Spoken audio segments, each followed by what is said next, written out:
How y'all doing today? I'm here to talk about something that's going to make some people very uncomfortable and very mad. I know, you're like, what's he going to talk about? Is it going to be crazy? No, it's not going to be crazy. I'm talking about music theory, and the reason I'm talking about this is I'm going to give you music theory in under 10 minutes. Easy as pie. I know it sounds kind of difficult, but you know, some of these concepts, you need to know a little bit about music to kind of understand it. But I pretty much put it in a way that's not that hard. Like, unless you're just like an infant, just like, man, what is going on? You're going to kind of understand what I'm talking about, you know. But the reason I'm going to make other people mad is because, you know, music teachers who try to teach music theory and try to do this and that are, because you got two different types of music teachers. You have the music teachers who just teach like the how, you know. They don't teach what, they just teach how. It's more like, you know, like a rock guitar dude, you know, they have different techniques. That's what it is. Techniques. You have teachers who teach techniques, but then you have teachers who teach what music is, you know. And that's the people that are going to be mad that I'm making it too easy. It's too easy, you know what I mean? So to start off with, I'm going to start off with the major scale.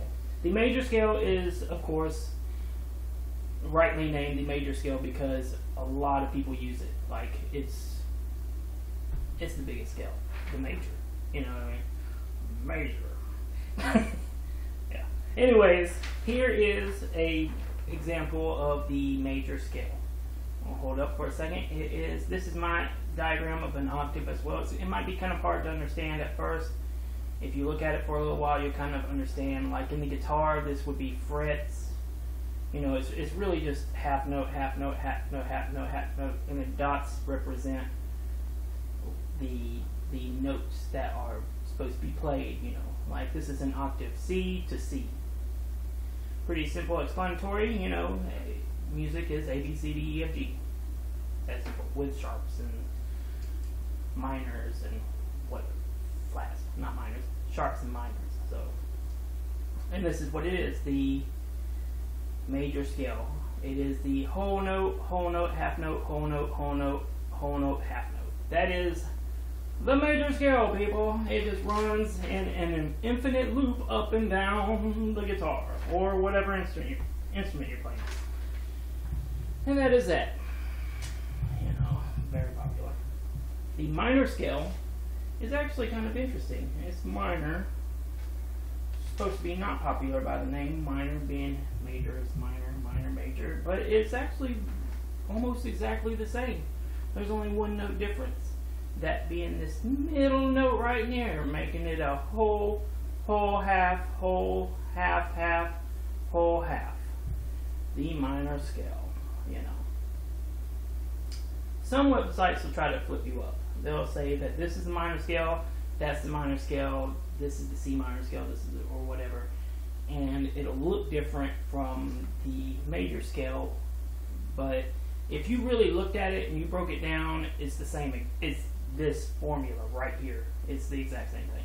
And I don't know why websites want to make it harder like that. It doesn't make any sense, because I've seen websites where they said this is the C scale and it's really like a D scale or something, and it's, but the formula is still the same when you look at it like that. Next, I want to look at the blues scale.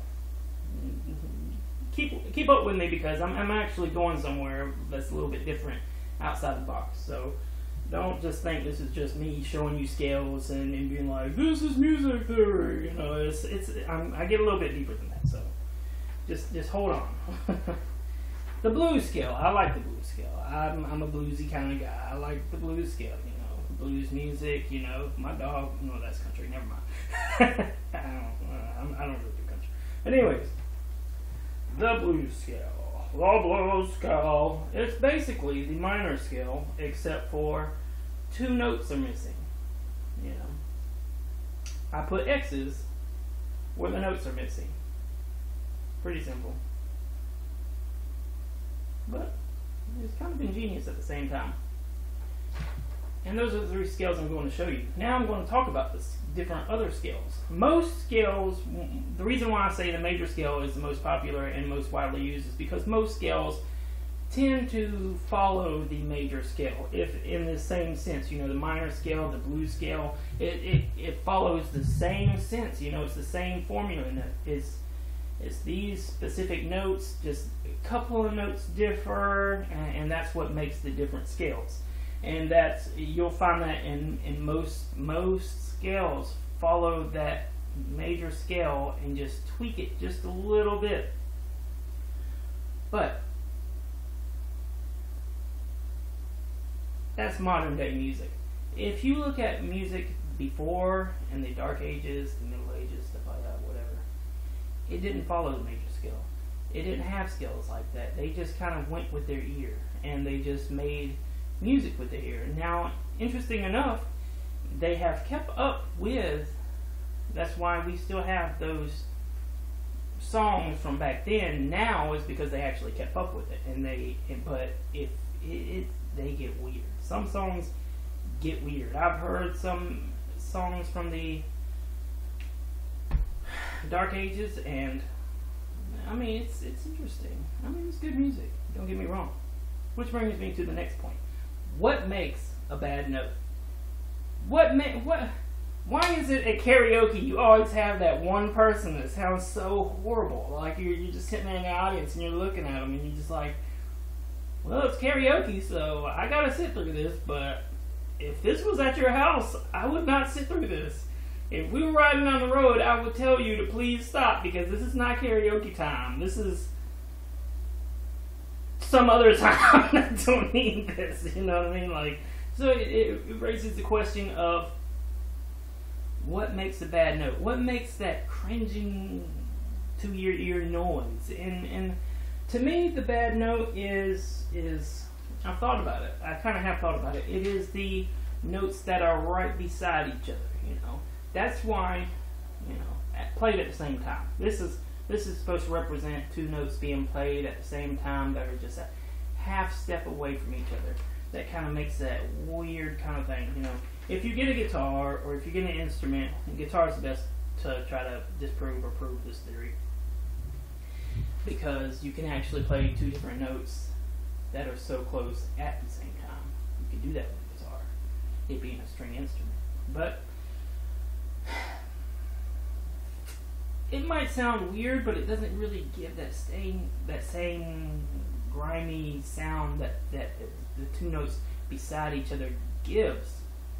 You know, and that's why the karaoke singers who can't sing really do a horrible job, is because they're either trying just a little bit too hard, or they're not trying just a little bit enough. Just right, there's too much or too little. They can't quite hit that sweet spot. You know what I mean? And while it is fine, it's not fine in music when you're actually trying to be a professional. And that's why also at the same time you can kind of, I've thought about the idea of taking 2 scales and kind of forming them into the same scale. You know what I mean?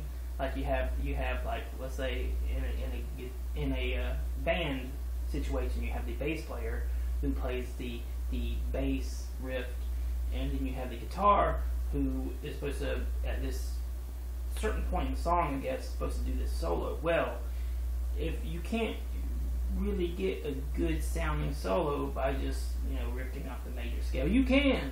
It can sound good, and it can sound good. But modern day music doesn't really follow those rules all the time. So the idea of switching scales, making this note will fit on 2 scales, so obviously I have all these extra notes to add on. But the idea that what is a bad note kind of opens up everything, you know, and that's kind of as far as I've really thought about it music-wise. You know, I've thought of techniques, I've thought of this, I've thought of that, but as far as basic music theory and music theory in general, that's my current idea of it. And I don't know if I've made my 10 minutes or not. Hopefully I haven't, or else I have to reshoot this. But y'all have a good night.